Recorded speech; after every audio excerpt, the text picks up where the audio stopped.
It's really frustrating when people ask me if astrology is real because I'm like, what do you want me to say? I practice astrology. Like, do you want me to say no, it's not real? I just waste a bunch of my time learning about it. Hey babe, this is Monisha, and today I'm going to be talking about astrology. I have been practicing astrology for going on 4 years now.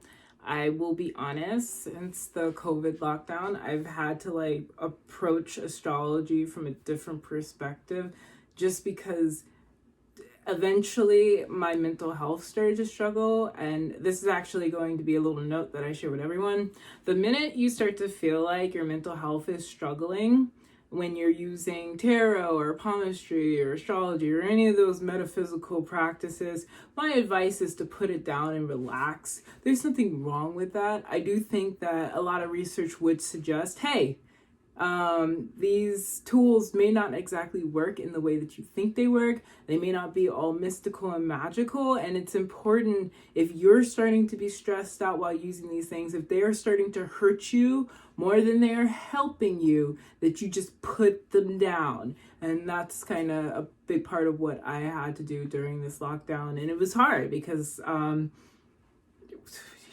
an astrologer who has to slow down with astrology. I haven't really felt the need to advertise my services as an astrologer. I really had to prioritize my mental health and take a step back, even though it felt like being a failure, honestly. It did feel like I was failing, and I feel like it was just really, hard. It's when you have a desire to do something and you have a love for something, the compulsion can be wanting to throw yourself in it. But when you recognize, hey, I actually do need a break.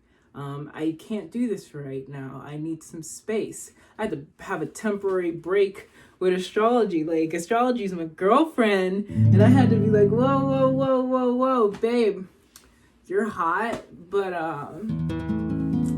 could I just come back to you in a little bit? Just give me a few years to mature and grow up, just a few years to mature and grow up, find myself. I'm sorry, astrology, I came back, what's up? One question I got a lot when I first started practicing astrology, and now I don't get asked this question because I don't think anybody cares to ask me, and I would only have a smart remark if somebody asked me again. But is astrology real? And if it is real, how does it work? There are people who would say that astrology is not real. It does not exist. It's actually a figment of all of our imaginations. Birth charts? You think that we're able to stop and look at where the stars are when you're born? What? What, you think that we're able to stop and look at what season you were born and maybe get an idea of the environmental factors that were happening, and then use these astrological bodies or reference points to be able to try to help you understand your characteristics and even possibly be able to predict the future based off of understanding the past? How could that possibly exist? I've had this stress ball since college, and sometimes when I'm stressed out, I use it.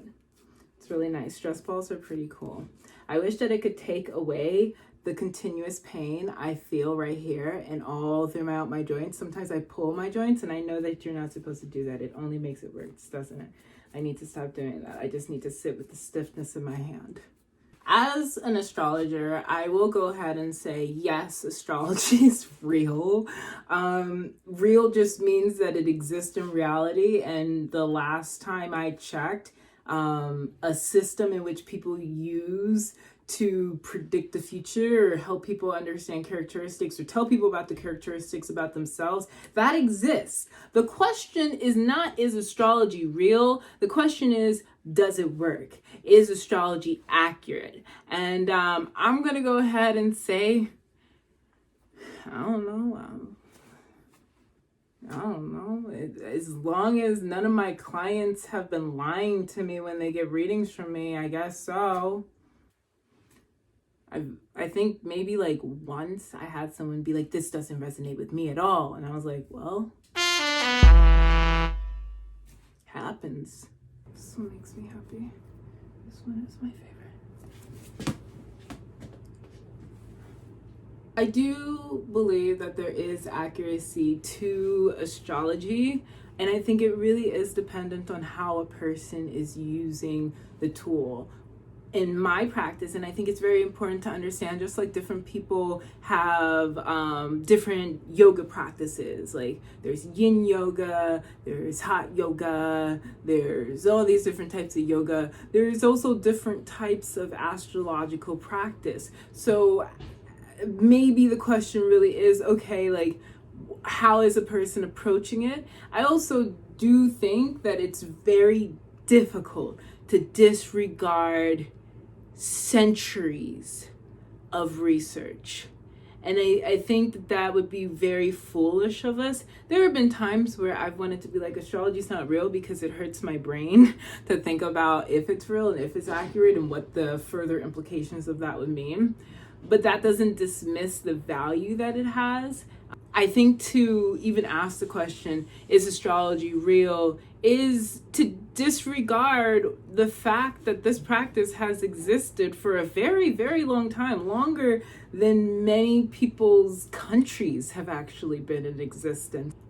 In my astrological practice, I take more of a social worker's perspective, and that essentially means I see astrology as a great focal tool for human connectedness and conversations. I think that it's also a great social tool. Whether or not astrology is accurate, it does give us a platform to be able to focus our questions and to also understand the cycles of life. In astrology, there are 12 signs, which symbolize the 12 different common energies that we're going to see in existence. I think that the fact that these 12 signs have existed throughout time means that there's probably some merit to them.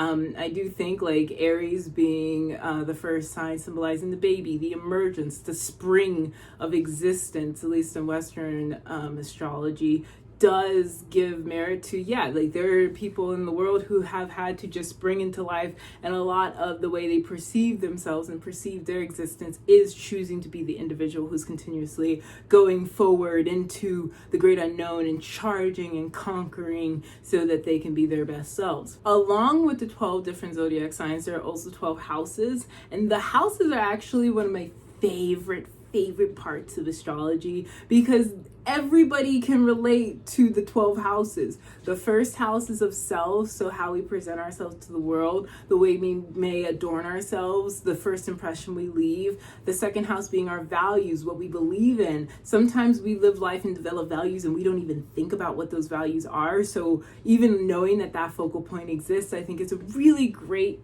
reference point for self and individual understanding. The third house being for communication, early learning, siblings. I think that we sometimes don't realize how much birth order and even the factors around being raised around our siblings influences the person that we become. So even going into the third house and using that as like a conversational tool, especially as an astrologer working with clients, like, hey, like, you know, like, what order were you born in? Like, were you the oldest, the youngest, the middle? What did that look like? And what responsibilities did you have? Like, when you were in school, like, where did you sit? Like, these kind of questions can really help a person understand themselves as well as understand their situation. When it comes to seeing how these zodiac signs align with the houses, is there accuracy?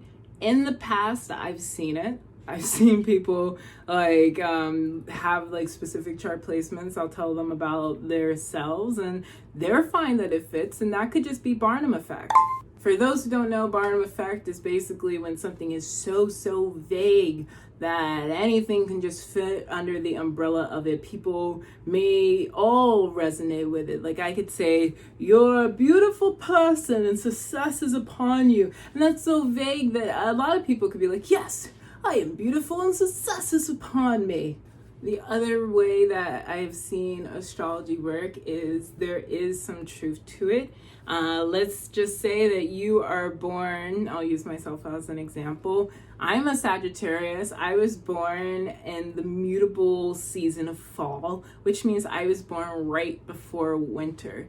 And this is very culture specific. I am an American Sagittarius, and in the United States of America, what ends up happening is holidays like Christmas, Thanksgiving, Hanukkah, Kwanzaa, Three Kings Day. All of those holidays end up kind of happening back to back to back to back to back. And as a Sagittarius, I'm oftentimes in that middle place of learning about different people's customs and why they were never around for my birthday because of all the vacations that were happening during that time. I also think when you think about Sagittarius, Sagittarius is known for being very philosophical and very worldly and likes to go out and get their questions answered. They like to read. I resonate with that a lot because I was a Sagittarius who kind of was left alone a lot. Like, not that I didn't have my family around me, it's more so I just had time to read. So if I had a question, I was gonna go look it up. I think continuing on the zodiac wheel, going to the next side, Capricorn, I think that also Capricorn has that same struggle as Sagittarius, but even more so because Capricorn, at least United States citizen Capricorns or American Capricorns, Capricorns that are in North America, have the experience of, well, if Sagittarius thought they got it bad, y'all really are the beginning of winter, which means that not only do people have to be very careful about how they manage their money, but they also have to be very careful about how they manage their time. Saturn is the ruler of Capricorn, and that Saturn rules over boundaries. Saturn rules over having to structure yourself, and Saturn's